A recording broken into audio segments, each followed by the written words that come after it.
affect our Prof, if I may follow up to what we are just saying now, looking at Nigeria today, do you think Nigeria is succeeding in terms of that political leadership?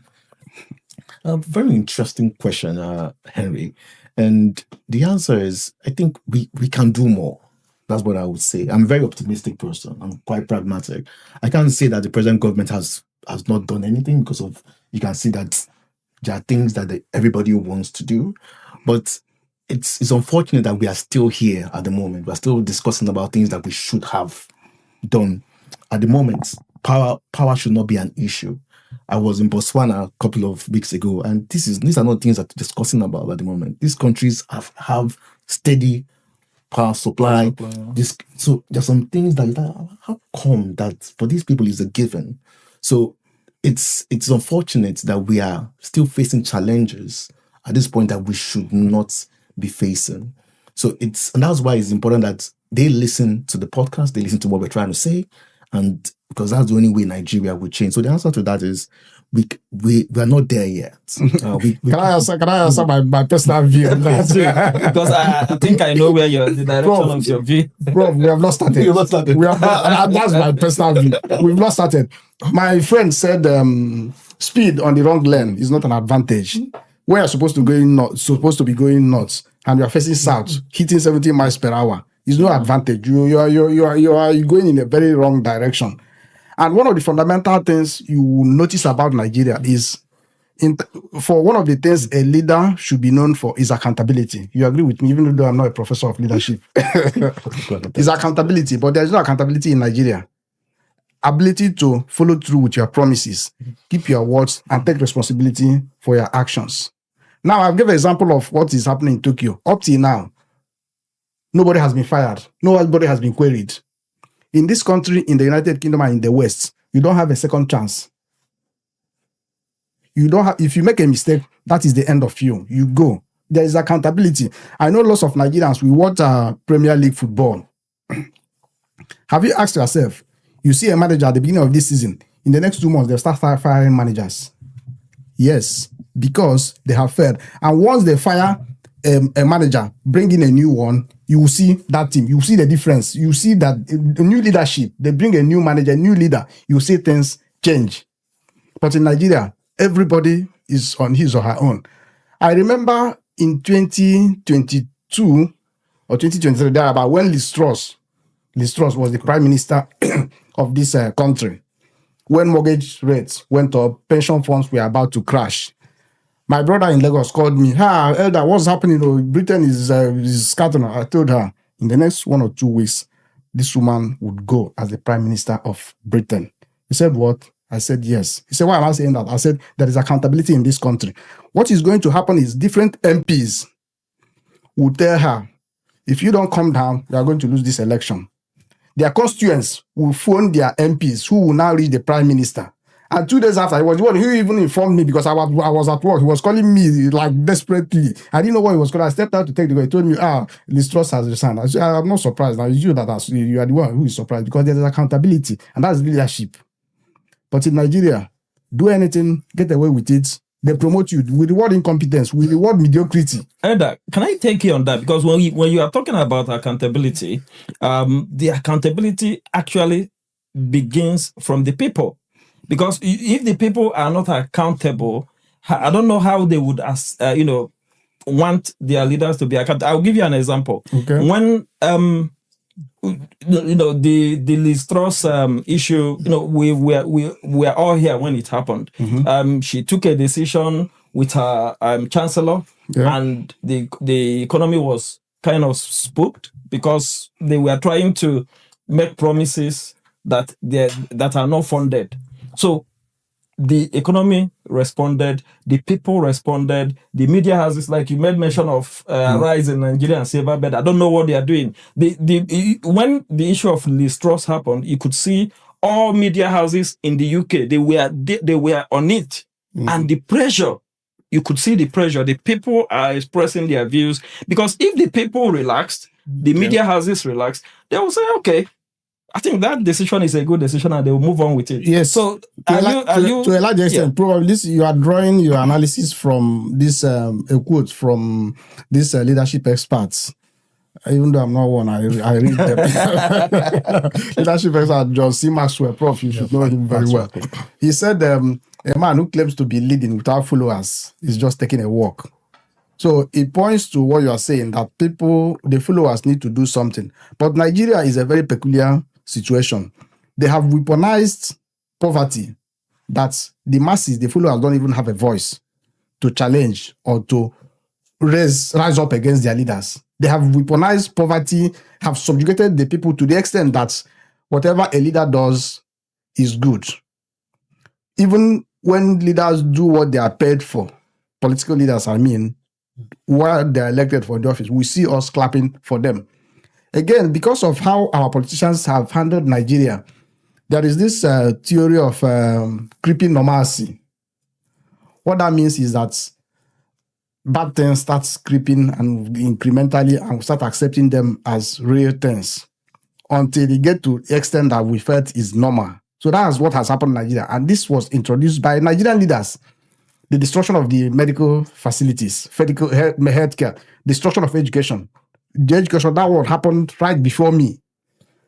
You remember how private school started? Those days, when you attend private school, you are taken to be somebody who is below par. Private universities. It started with private nursery school, private secondary schools. Now we moved into private universities. Gradually, it was like, school will be on strike 1 week, 2 weeks, and so on, and destroy the system that people can't even talk again. It's now, how do we survive? People would, I agree with you to a certain extent, but the blame is on the top. But the leaders are product of the society. They are the product of the people. Well, the leaders, they created the people. All right. Let's. I think what you said is important, and I get where you're coming from, Oscar. Accountability is very key, and I like the quote that you mentioned by Maxwell. But at the end, you can't be a leader if you don't have followers. And I strongly believe that I get what you're trying to say, that the leaders have weaponized poverty, but we need followers that can hold leaders accountable. Exactly. So that's the truth. We need to hold our leaders accountable. What you're saying about Liz Truss, it was because of the followers held her accountable. If nobody said anything, then she would have been there. Yeah. Like I remember, I had an interview as well. That was with Scottish television, and they were saying like, okay, leaders can change their mind. And why did she change her mind? It was all because people had to push her and say, yes, this is not the best thing you've done, because leaders can always make mistakes. Okay. But if we as followers, we don't stand for something, because at the end, leaders are dead, they're also human. But we as followers should be able to say, no, this is what we want from our leaders. This is what we expect from our leaders. I totally understand that. Of course, in a place like a developing country like Nigeria, sometimes when you if you're giving money or something, you will back something. But we need to sit up and we need to. Can I take you on that? Just give me a second, because you mentioned Showore earlier, and we are discussing this, and because we've mentioned Liz Truss, I want us to take it one step back. When Boris Johnson was the Prime Minister of Great Britain and Northern Ireland, the United Kingdom, there was COVID. There were lockdown. People were asked not to go outside. Meanwhile, they were having some activities inside. Yeah. These are leaders. Now, it took the actions of people that work with them to say this is wrong. And because this is wrong, we'll bring it to the public. So that the public will see that this person that is telling us to do this is not abiding by the rule. So when then that is an example. I'll take another example that Showore was, even though I disagree with him on certain things, especially his idea of revolution, and I don't know how he's going about it. But recently, Showore was handling a case where somebody leaked a document showing that the FCT minister in Nigeria, in the person of Wike, was allocating land illegally to his son. That person was bundled and thrown away in the cell and forgotten there. It took the pressure from Showore and Co. for that person to be identified and released. So it's about the people. And this person was, bundled and thrown away. The people that were working there kept mute. Okay. Nobody indicated to media houses. You've said enough. Let me respond before I lose my line of thought. We're talking about followers, what they can do. Yeah. And I'm telling you, Nigerian government is wicked. There's another dimension. Wait, I'll tell you, I'll prove that to you. They don't have to go far. And very, very oppressive. Do you remember what happened in the Lekki massacre? NSAS, yes or no? I know you don't answer questions. Do you remember what happened? Yes or no? I have my recollections. What happened? Tell our viewers.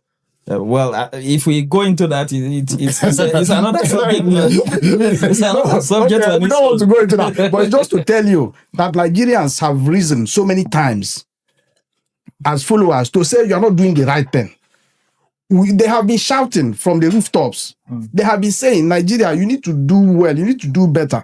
How many times have people been crushed for demonstrating? I'm not talking of the ones of people who are seeking for self-determination. That's still another totally complete different ballgame. Yeah. So how do you describe that? I'm not seeking an answer from you, but it's to tell you that our people, we agitate, we hold our leaders accountable. Nothing has happened. You mentioned the FCT minister. Somebody in this country, they call it whistleblowing, right? Exactly. Somebody blew a whistle, something was going under. What is the leader of the security agency supposed to do? Isn't that crime? We have the police, we have the SSS, we have the DS, all of them. What did they do? Because the people are not putting pressure on them. No. Somebody has done what he's supposed to do, brought that information out to the public. He wants him to be the whistleblower, be the police, be the DSS. Is that what you are saying? Well, then it goes back to the question of accountability we are talking about. Good. So the accountability starts from the head. When the head is bad, down is going to be rotten completely. Prof, do you agree? I think if you keep talking about this, we're not going to end today. Exactly. I think the issue is... No, I mean, that's why we are here. Let's get it out. Everybody needs to be accountable. I mean, the leaders have to be accountable, even the followers. Because at the end, even the followers become leaders. And that's always the problem. Because of sometimes you see that many people, even from the diaspora, they say, okay, yes, when I get there, I will change. They get there and the same culture, they still get into the same culture. We also need to educate our followers so that they know what to do when they get to that position.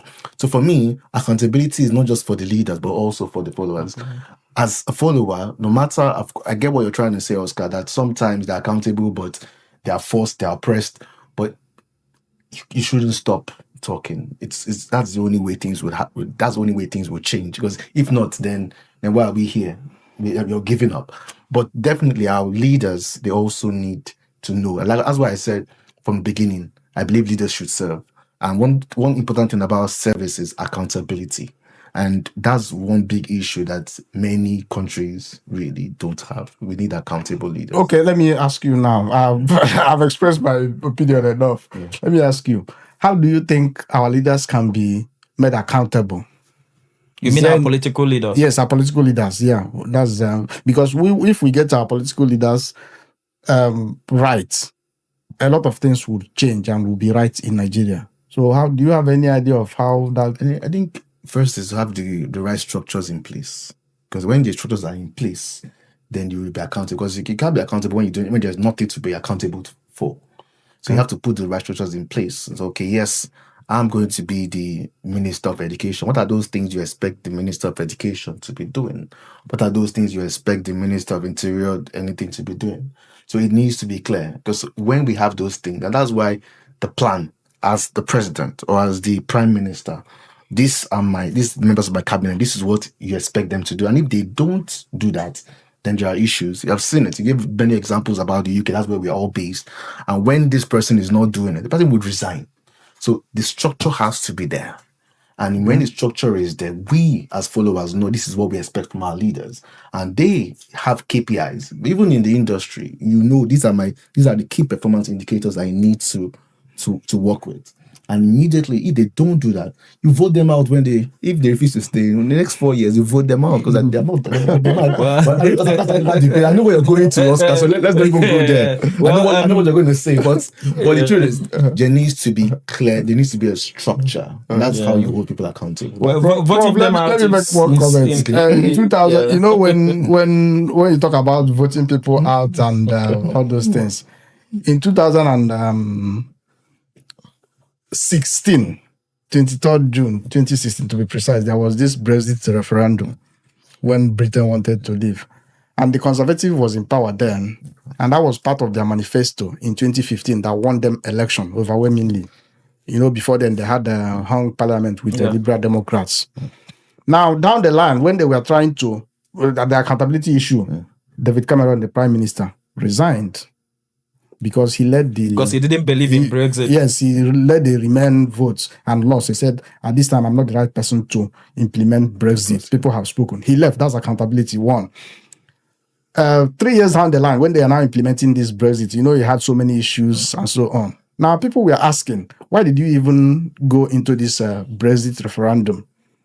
It was Laura Kunsberg, the one that presents Sunday morning politics, BBC. The BBC news anchor. He was interviewing Philip Hammond.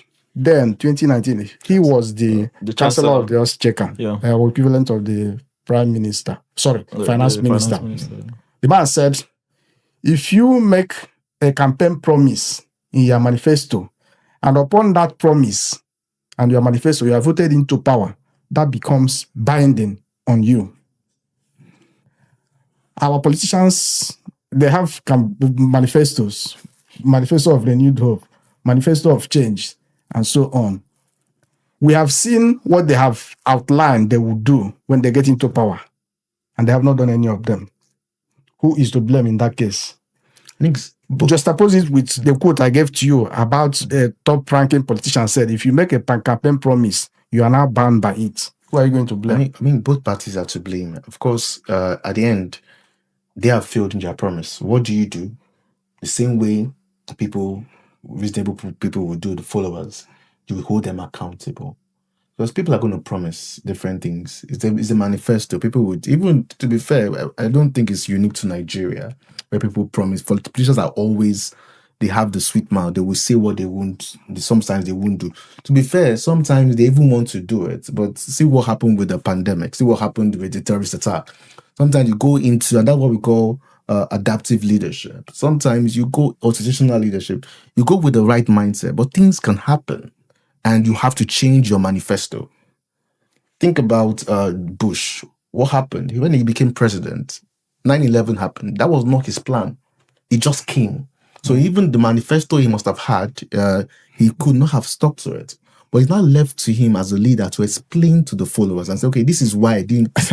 Problem because has anything dramatic happened in the Nigerian politics that would make them utter their manifesto? I think for you, Oscar, I think we have to look at.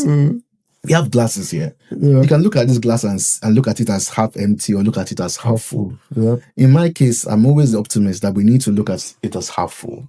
Because if not, there's always a reason for something to be negative. When I assess a student, like I was assessing a PhD student, and no matter how good the thesis is, I can fail that thesis. I can look for what's the bad thing there to fail. But I will go with the mentality that I want to pass the student, except the student tells me why he or she should fail. So I think as Nigerians, we need to go with that optimism. And that is the only way things are going to, if you're going to believe that the government would always be bad, then definitely the government will be bad. We need to give them a chance in anything that